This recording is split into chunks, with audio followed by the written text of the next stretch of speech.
qurilish bo'lgandan keyin, qurilish qilib bo'lishgandan keyin qayerlardan ruxsat olish kerak? Hop, byurokratiya desa shu tepa sochim tikka bo'ladi-da.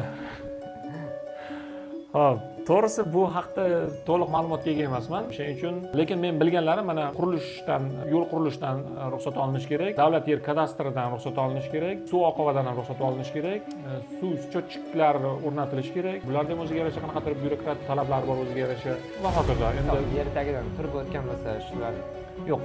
Ichimlik suvdan ishlatish mumkin emas. Mana shu narsani alohida o'rg'ulab aytib o'tib ketay.